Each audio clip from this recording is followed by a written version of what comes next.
I'd like to call to order the Lake Havasu Airport Advisory Board meeting on Wednesday, June 27th of 2018. The first order of business is the Pledge of Allegiance. Please stand.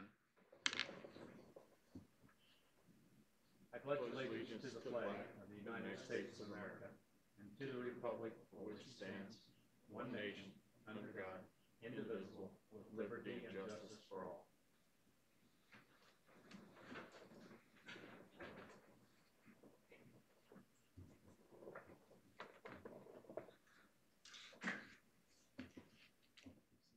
Crystal, would you conduct a roll call of the members, please?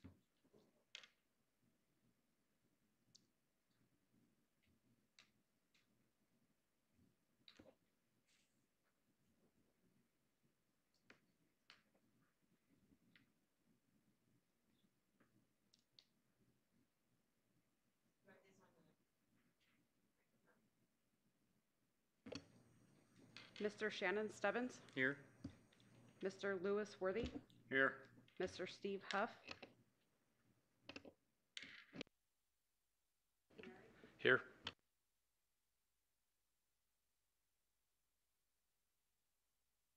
Here.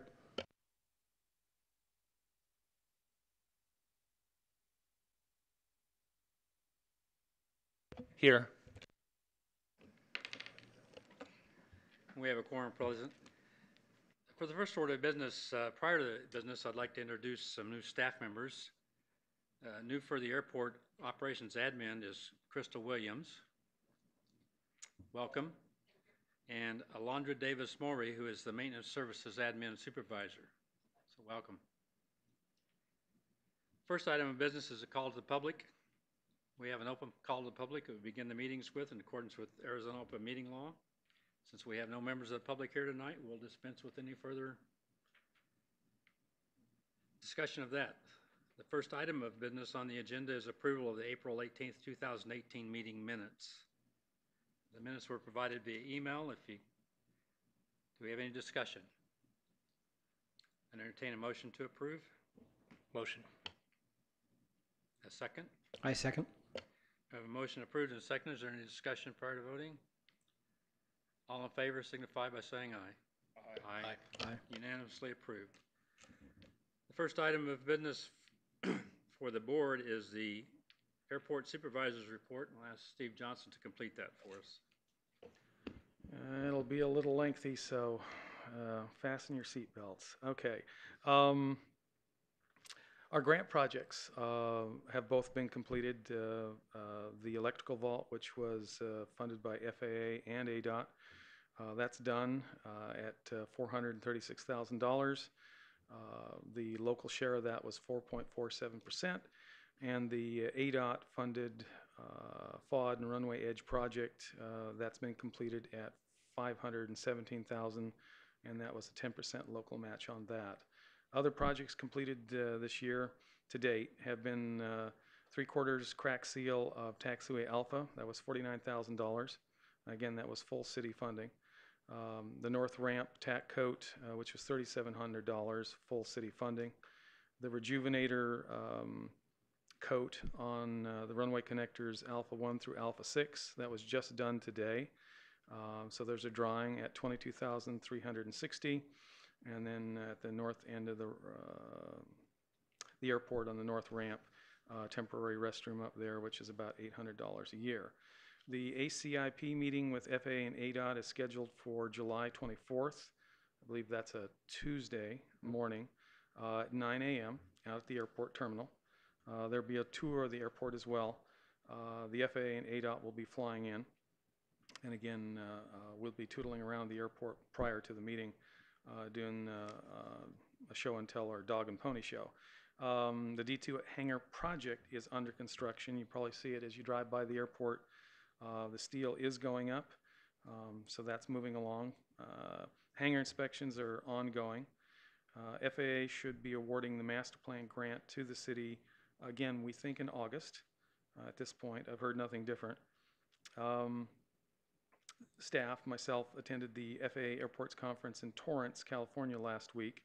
FAA gave a presentation on a $1 billion supplemental discretionary grant funding program that they have been programming over the past months. The fact that it's now been mentioned at ASA conference and the FAA conference, and at the FAA conference it was somebody from headquarters, and he talked about it for about 20 minutes. This appears to be real. Program will occur in two parts. The base piece of it will be published in the Federal Register probably within 30 days. The first portion we're not eligible for, but in the second piece, any airport is eligible. The issues with these grants is there'll be quick turnaround. They'll have to be obligated as far as the federal side no later than 2019 or 2020. I've been in contact with our consultants, engineering and master planners, and so far there's nothing that looks like fatal flaws for us to try to go after something like this. And this will be mentioned at the ACIP meeting. I don't think I mentioned this, but these are 100% grants, so there's no local match at all. The dynamic with these is going to be, and this was mentioned over in California, for airports that have engineered projects that are ready on the shelf, they'll probably have best shot. But the thing that's going to be interesting about this is the environmental review. Most airports in California, you end up going through the NEPA, the federal process, plus CEQA. In this state, we would end up doing NEPA, which is a CAD-X, and I've already talked to the consultants, and that's a paper chase. So that's not a hill to die on. That can be done quickly. So again, and I'll talk about the airport projects here in a minute, and a possibility that we have to go after this. Again, this is all up in the air. Again, the second piece of this would be probably in October of this year. But again, if it's 100% grants, so far I don't see any fatal flaws to this. So based on the construction projects we just finished, once again, and it's only been 3 months, I've revised the airport capital improvement program. The top project on it is Taxiway Alpha, and right now we have it divided into basically 3 phases over 3 years. Again, if we could get discretionary funds for $8.1 million, it could be done in one fell swoop. And again, I think I've mentioned this in the past, but as a reminder, per the state's pavement maintenance report on the airport, the pavement on Alpha is gone. I mean, the PCI in some spots is 31, in other spots it's 8. Failure is 55. So clearly it's going to be a rebuild dynamic, which is why the $8.1 million. The other projects we have at this point, and some of these are a year out, some of them are more than that, design, construction, removal of the soil cement. We noticed during these construction projects that when large helicopters or tilt rotors come in, the soil cement out there, we have pieces that are about 1 foot by 5 inches, and they're literally flying up in the air. So that's really not good. And from what I've heard just a couple weeks ago from somebody who was here back when we had the soil cement put in the early 2000s, it was a problem then. Clearly, that's probably why it's failing. So that's a new project we've added in. Design of runway, design of the runway re-strengthening is a project. Removing the hydrants out there, which has been an ongoing thing, that's still there. Design reconstruction of the runway 32 PAPIs and the reels, runway and identifier lights for both ends of the runway, and then the actual construction of the runway project, which again is another $8.1 million. We'll be sharing all of this with the FAA. We're verifying the price numbers. Once that's good, I'll be emailing that off and to the city as well. so we all have a heads up on what's coming down. Again, this is draft.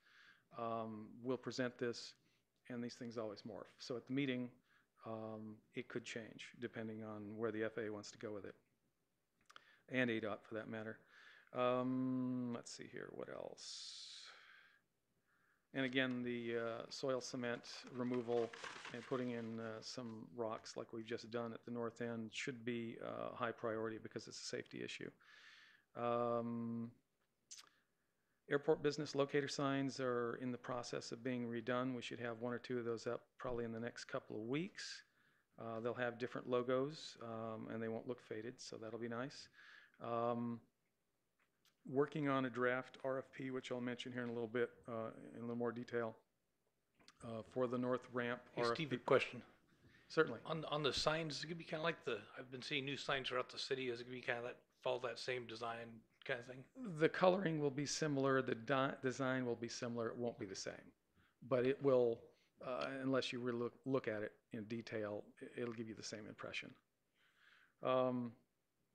And again, the RFP process for the north ramp, we're in the process of word processing that. We should have something off for legal to review, and then we'll start morphing it back and forth. April 24th, I think as you all know, we had an F-16 land hot. They lost their engine over Parker, used up half the runway, finally getting their landing gear down, ran off the end of the runway. The pilot did eject. He was not injured. The airplane took out about 240 feet of our security fence at the north end, which actually stopped the airplane, wiped the entire nose off. There were no fuel leaks. There were no chemical leaks. The Air Force will be replacing that fencing with like fencing. It went from 7 feet down to 1 foot. Want to compliment airport staff, Paul Blazer and Daryl Baker. They were both out here that day and handled that. As far as I know, we're the first civilian airport that's had a military airplane like that bugger up. And they handle it well. It's a whole different process than dealing with the FAA and NTSB. As soon as they heard it was military, they wanted nothing to do with it. And again, it compliments to the people from Luke. They were stellar. It took us about 2 weeks to get the airplane transported to the other end of the airport, get the wings and other parts taken off, and then it got put under a tarp and secretly taken back to Luke at some god-awful hour where people couldn't see that it was an F-16 on a flatbed. June 26th, yesterday, we met with Hangar 24 regarding this year's Airfest, and that is scheduled for October 27th. And I believe the times will be the same as last year. I believe it starts at about 11 o'clock, and that's a Saturday. The weekend of May 26th, which was a holiday weekend, Saturday through Monday, I believe, Civil Air Patrol held a regional search and rescue exercise at the airport. It was successful as usual. And on July 12th, there'll be a FAA FAST team presentation for pilots at the terminal in regards to military airspace at 6 p.m. Any further questions? Are there any questions from any board members? So you said phase 2 we're eligible for, but phase 1 we're not of those free grant dollars. What is it for larger airports or something along those lines? You'd think so. It isn't. Well, it is and it isn't. I think Phoenix, each state had a list of airports. As I recall, Tucson, Sky Harbor, and Yuma were listed. Flagstaff, Buckeye, which is an interesting dynamic. And then in the second group, the airports were out in the middle of nowhere. None of them are, Chinle, I think, was one of them, which is down south of Phoenix, I think. Yes. Yeah. And then any other airport that wants to apply as well. And again, don't know how far the dollars will go, but given the fact with a lot of the smaller airports, they don't have engineered, ready to go projects. I think there's an opportunity for us. And again, the first thing I would think of is that taxiway project, which we really need. And it would be nice to do it in 1 year versus over 3. Let me add one item to the report, and this is a feedback from the last meeting that we had. We spoke about the airport budget and the chargebacks or the transfers from the budget to the general fund. And we said we would have a meeting, and I did meet with the Director of Operations and the airport manager and went over the figures, which I will provide to you. They were 50% of the previous year, so we're making great strides yet. We had a discussion about percentages versus actual backstopping, and with the new computer program that the city has, I think we're going to try to influence them to go that direction, but we are way ahead of where we were this time 2 years ago with chargebacks to the enterprise fund. The major chargeback to this budget comes from the city's new computer system that they have. So that's all I have. Any questions on that? Let's move along to the first public hearing, which is some presentation and discussion of hangar development, statement of intent, or request for proposal status. Seeing no members of the public, do we have any discussion on the ROI? Steve? Again, it's being word processed. Well, I won't say as we speak because the word processor's over there. But we are working that through and expect to have something to legal by the end of the week for review. And then we'll twink it as need be and then get it out to advertisement. And for clarification, this is a statement of intent to solicit proposals for construction of hangar activity on what we consider to be the north ramp. On the north ramp, and I believe the acreage is 3.44. Okay. Any further comments? I suggest that we table this for future discussion as it comes along. So I have a motion for that. I motion that we table it. Second. Motion made and seconded to table the discussion of hangar development and hold it over for a future meeting. Any discussion? All in favor, please signify by saying aye. Aye. Unanimously approved. Presentation and discussion of the airport pre-accident plan. I'll take this on just very quickly. Jeff Sayer has written an excellent draft. Unfortunately, he can't be here tonight, so again, I'd like to table this. The need for this was certainly underscored by the F-16 accident. While we did a great job in total, it would be nice to have a pre-accident plan in place so that our city fire, police, and all of our public safety people know what's going on. I will second that the city staff under the leadership of Paul Laser did an excellent job. They took control of the situation and had everything well in hand. So with your permission, I'd like to table this once again until Jeff can be here to make his presentation. I request a motion for that. I'll make a motion for that. Second.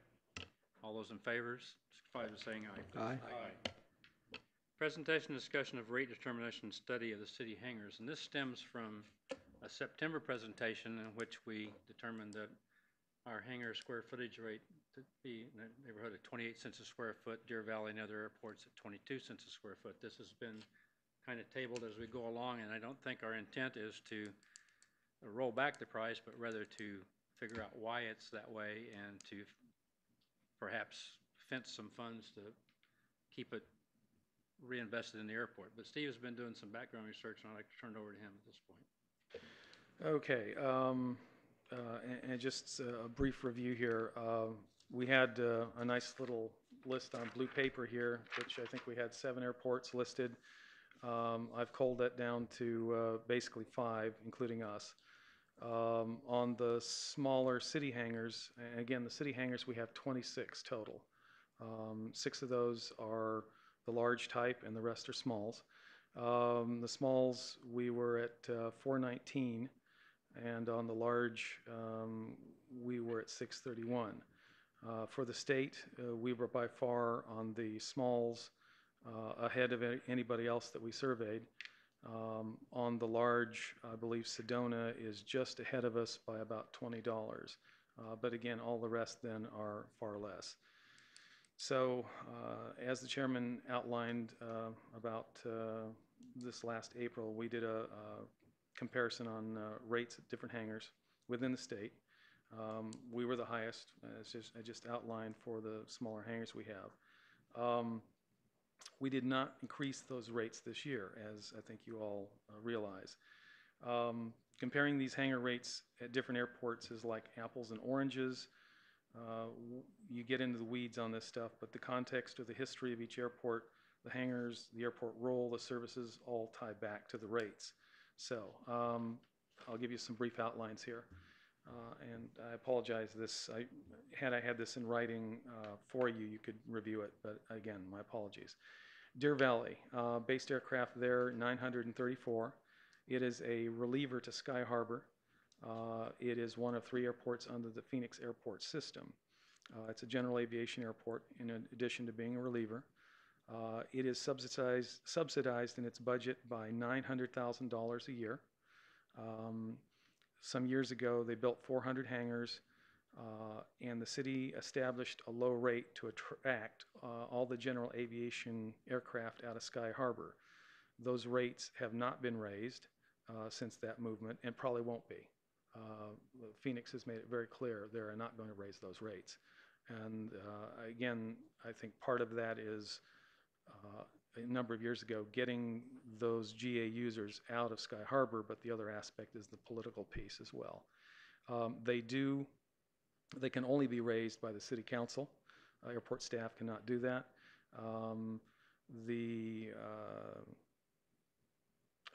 CPI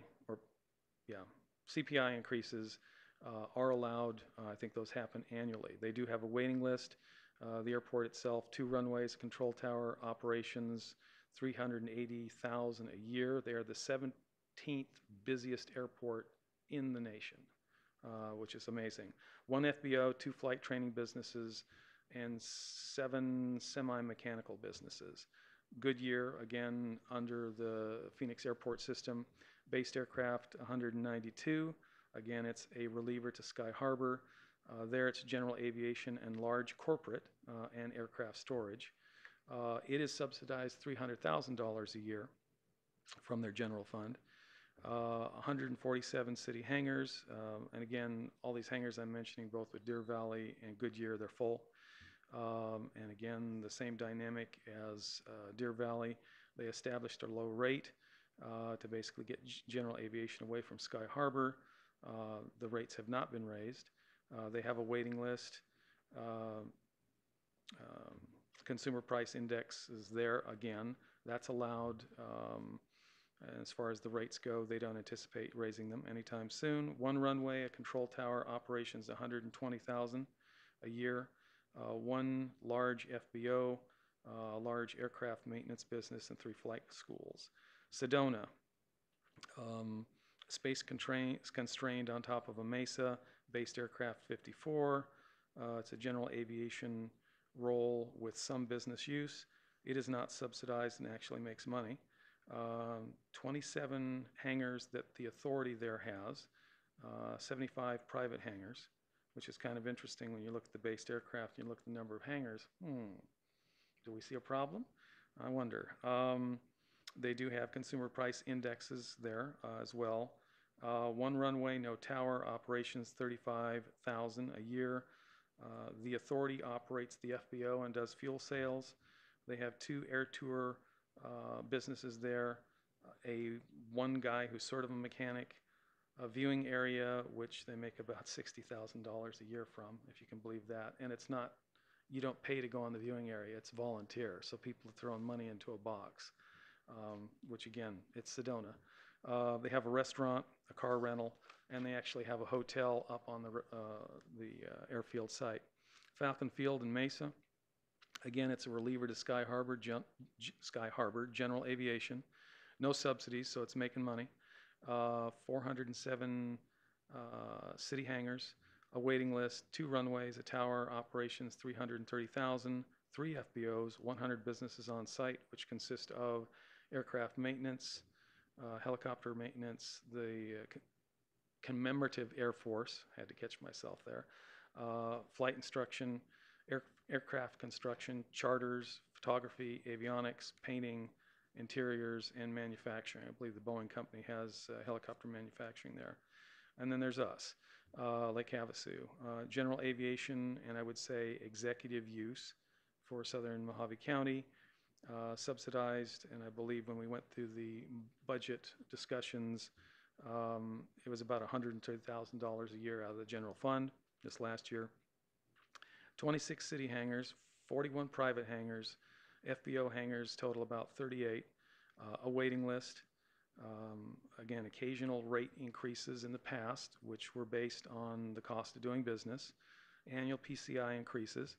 One runway, no tower operations, we guess at about 45,000, 2 FBOs, 2 mechanic businesses, 2 fuel sales businesses, a restaurant, rental car, 2 charter operators, and part-time flight instruction. And in the last survey, based on that blue sheet, we had Glendale, Marana, and Bullhead, and Chandler. Glendale and Marana basically we took out because they have no city hangars. They basically have given all their hangars over to FBOs.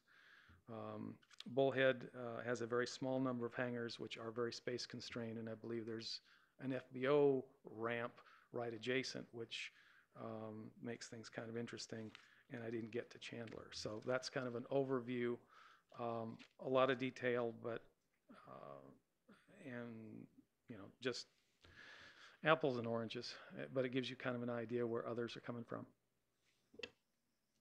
From my perspective, the goal has never been to roll back a rate, but rather to see what we do with rates going forward. Just we're certainly not going to make any determinations tonight. We're going to have to do some more thinking and talking. But what I'd like for the board members to think about is maybe some of these ideas, and that is perhaps putting a moratorium on CPI increases for a period of time, 5 years, 7 years, unless the city council specifically authorized it to go forward.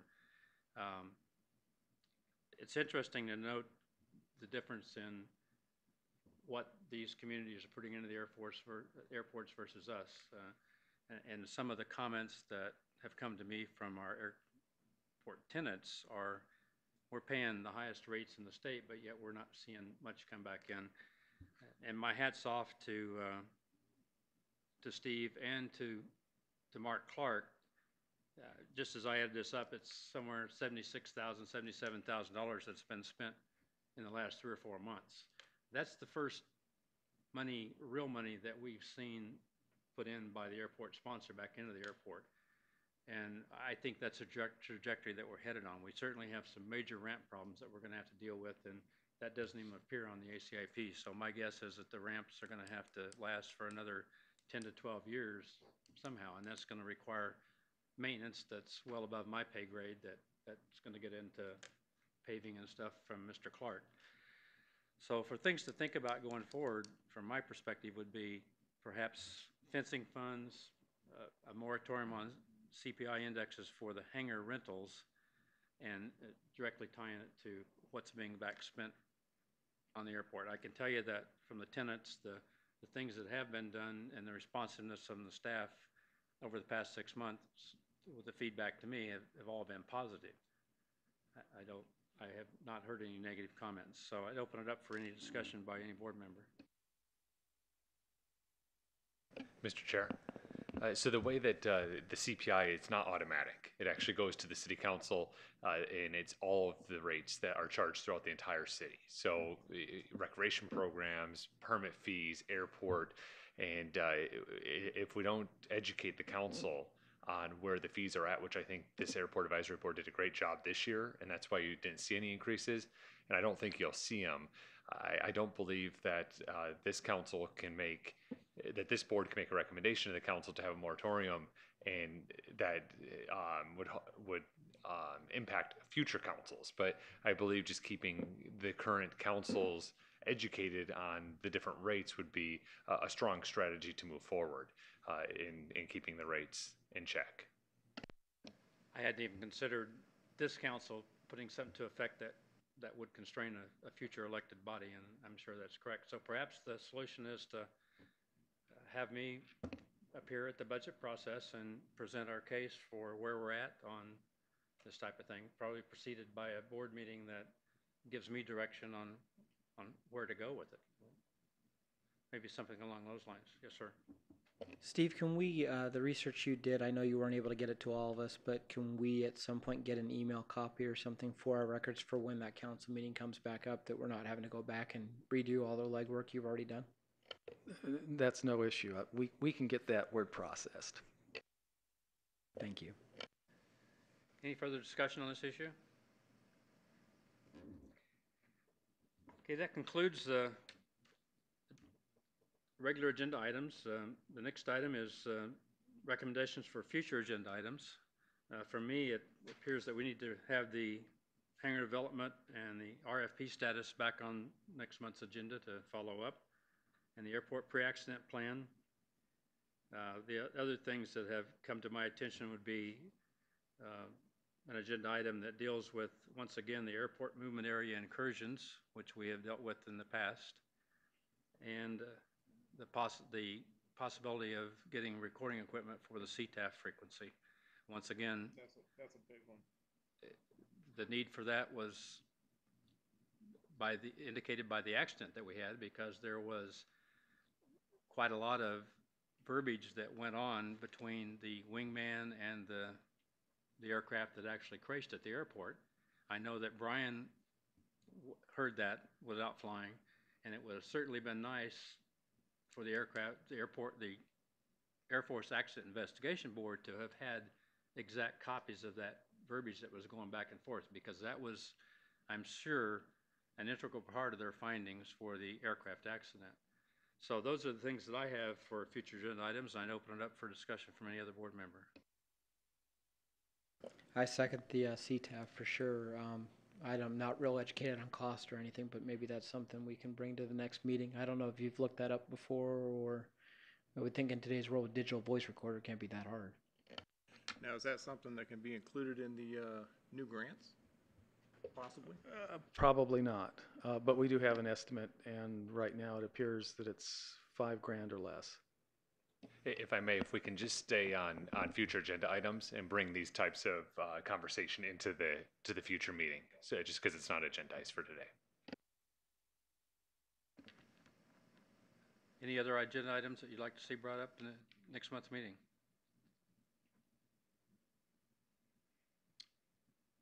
The next scheduled meeting is Wednesday, July 18th, 2018 at 5:30 at this meeting area. And with that, I would entertain a motion to adjourn.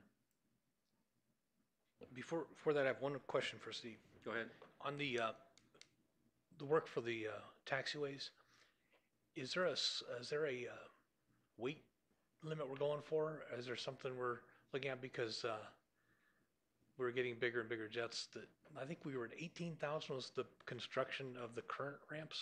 12,500. 12,000. Okay. Yeah, and no, actually, you're reading my mind. We have been logging aircraft. We have a couple years worth, sort of off and on.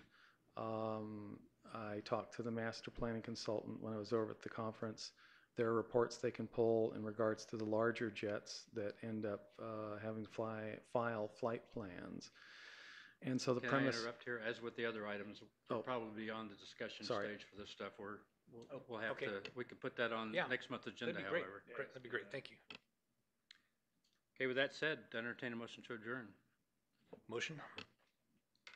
Second. Without objection, we are adjourned.